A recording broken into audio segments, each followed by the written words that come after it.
Hey everyone, Mike Rossi here, and welcome to the concluding lecture of Introduction to International Relations.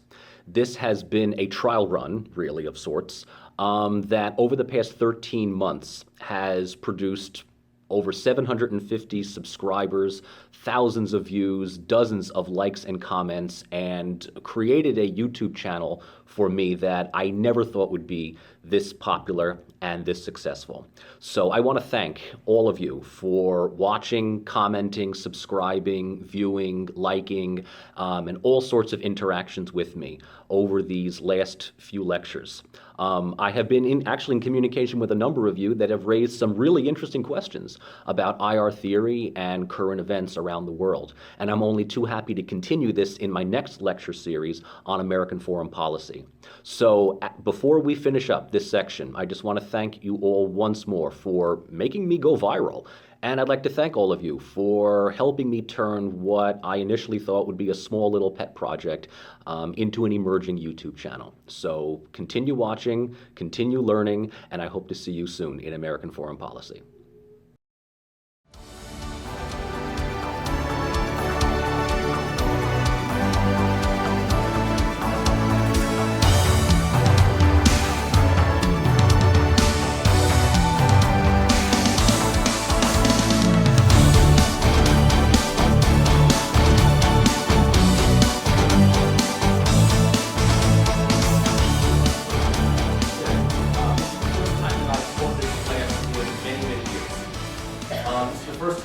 Taught this class to a class as large as yours, and I can say without any hesitation and without any sense of doubt that of the three classes that I had taught, this one was quite possibly the most engaging, the most lively, and I have to say, for a 100 level class, you guys did a pretty goddamn good job for yourselves.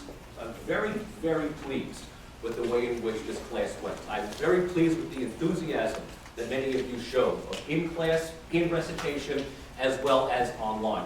And I just have just a few more parting words, just a few more parting thoughts, but let's be perfectly honest, we really don't have much else to cover. I think we have really covered most of the topics. I just kind of like to sort of sit back and say, well, what did we learn in this class? Or more appropriately, what did we hopefully learn, if anything? I understand that this is a 100 level class. And 100 level classes are blessings and curses.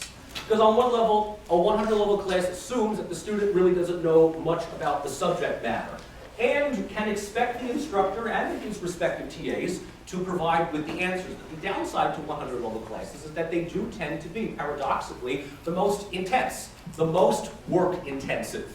And that's largely because it's our responsibility to make certain that you get the basics of the material down. Some of the material may be repetitive, and I'm going to be perfectly honest with you. I'm fully aware that some of the material may even have been boring. Lord knows there was at least one or two times I was up here, even I got bored listening to myself lecture. Okay, like there are times where I just didn't have it in me, and I had to slog through. All right, so I fully admit, a lot of the material may be interesting, some of the material may be tedious, some of it may be boring. That's IR. Hopefully, by the end of this class, you walk away knowing at least some theoretical approaches, some more clear-cut, specific theoretical approaches to the subject matter than you did when you came in. And just as a show of hands, now that you've gone through the material, now that you've written your magnum opus, now that some of you have attempted, maybe, to debunk Ken Waltz, if you had, I'll give you an A for the course.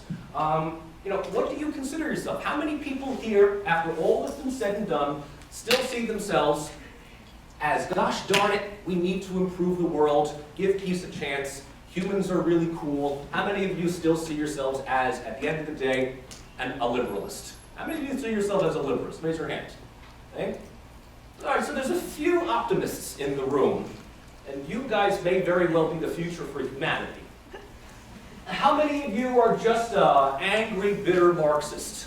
You're not really happy. You're not happy being one, but damn it, for God's sake.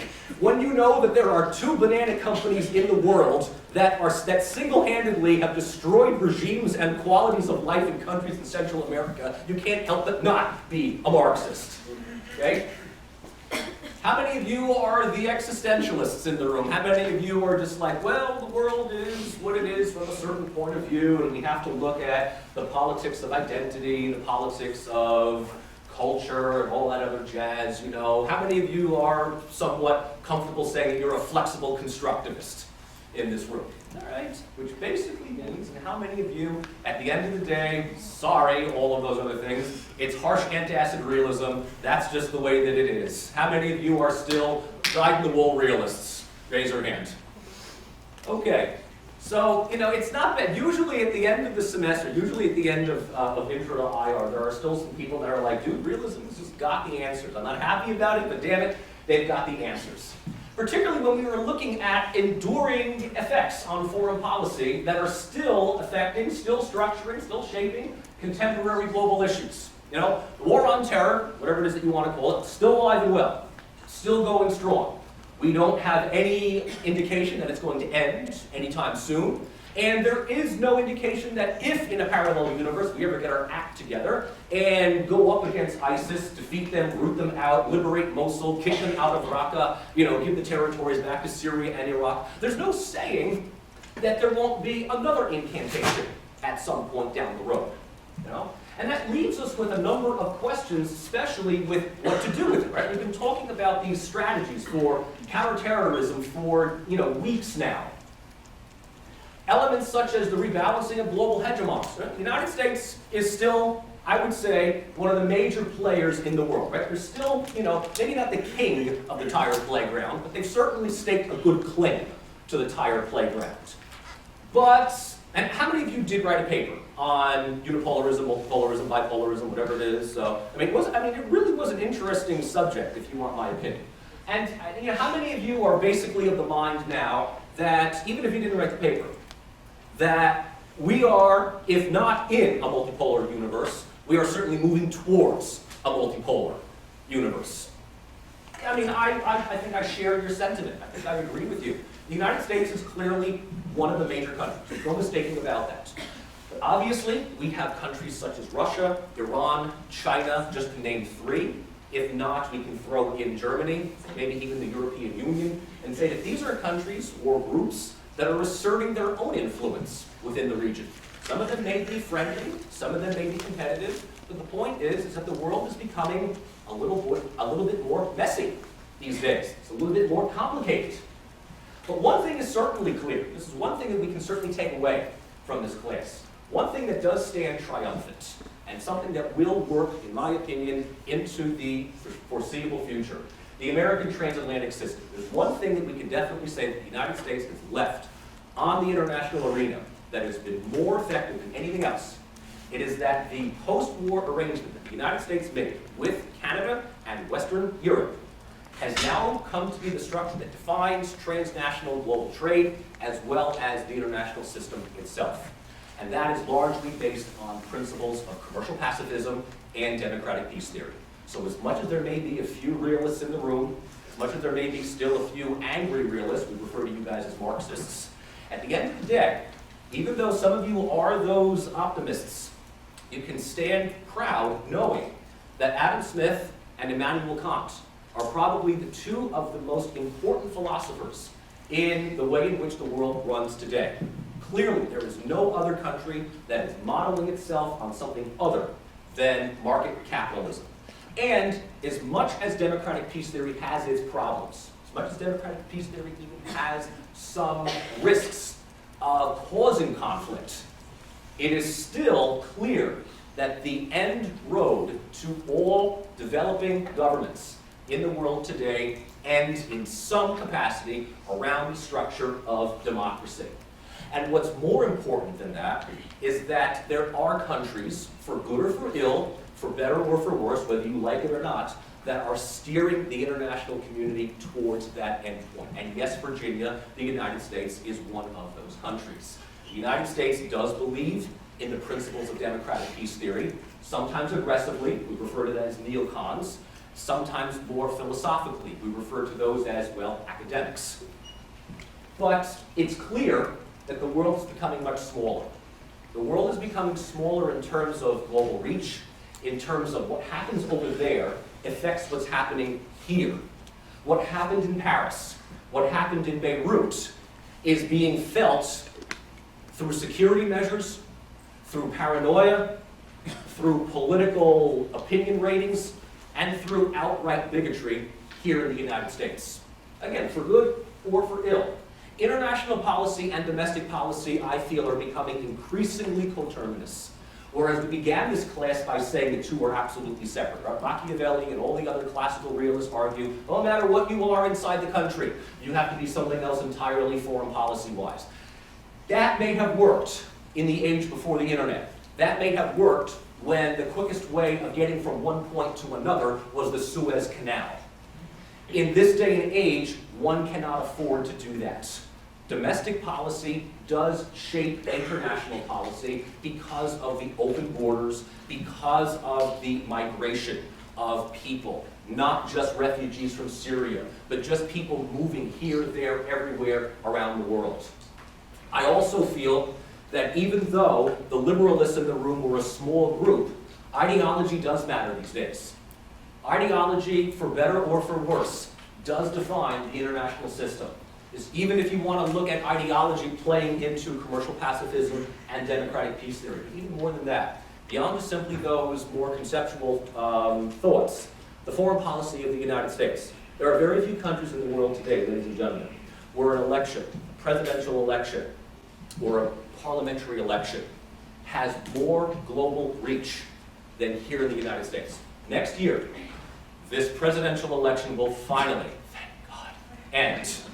Okay? And at this stage of the game, we still don't know who is going to win. Okay?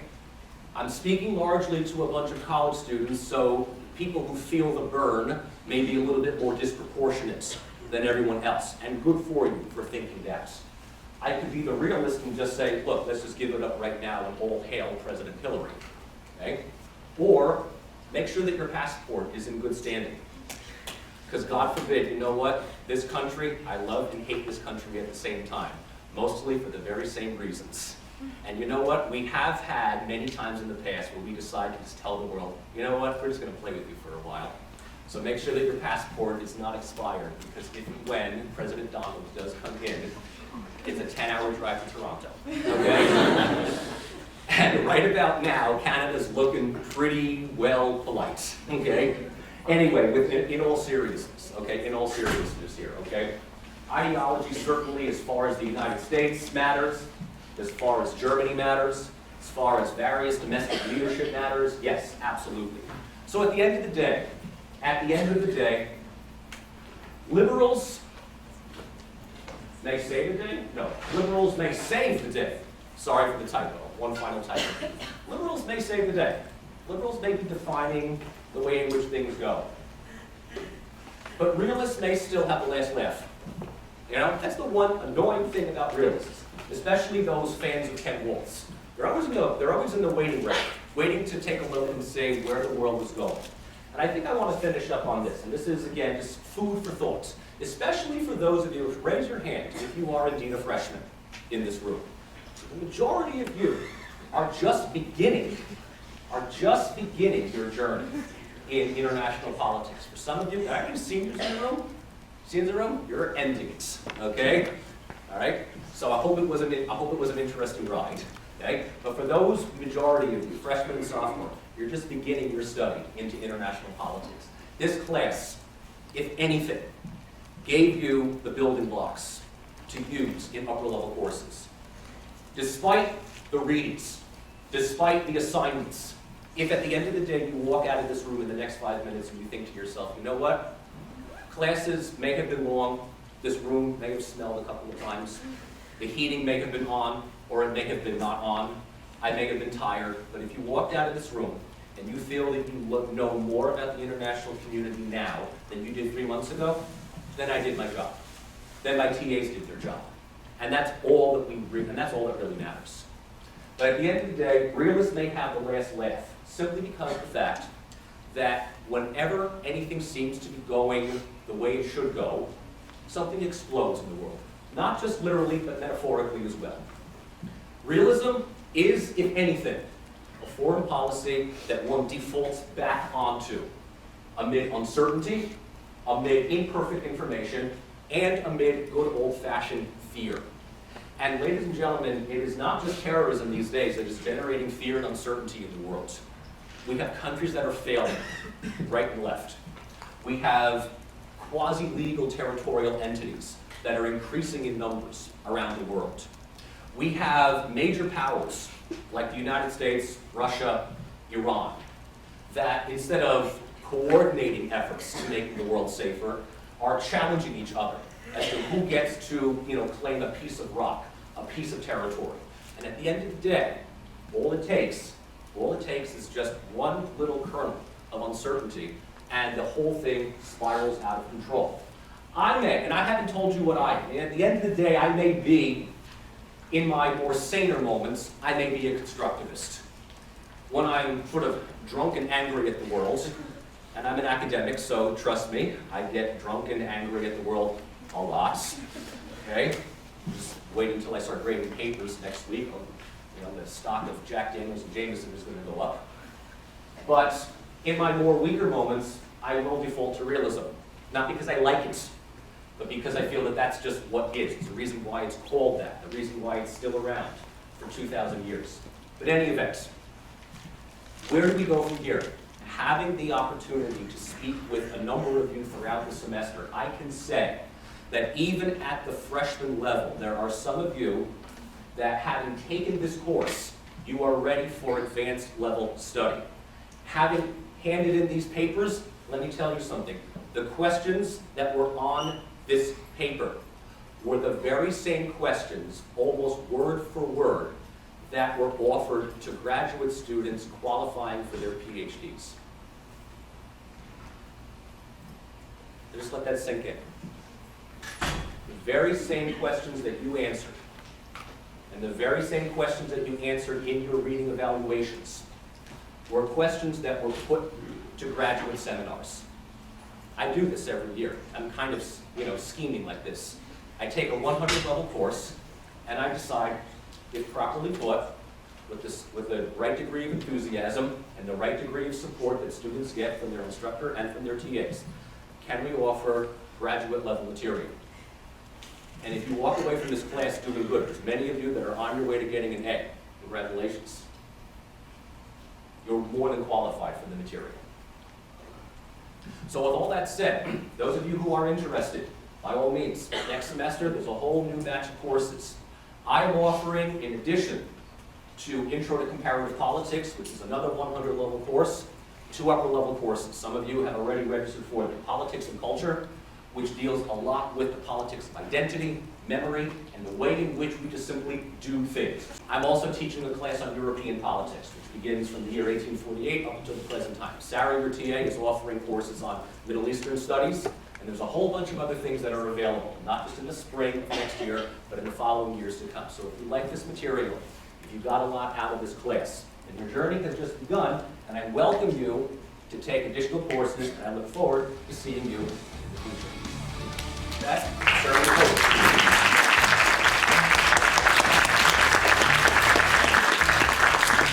I am extraordinarily happy with the way in which this class goes. I am very, very pleased.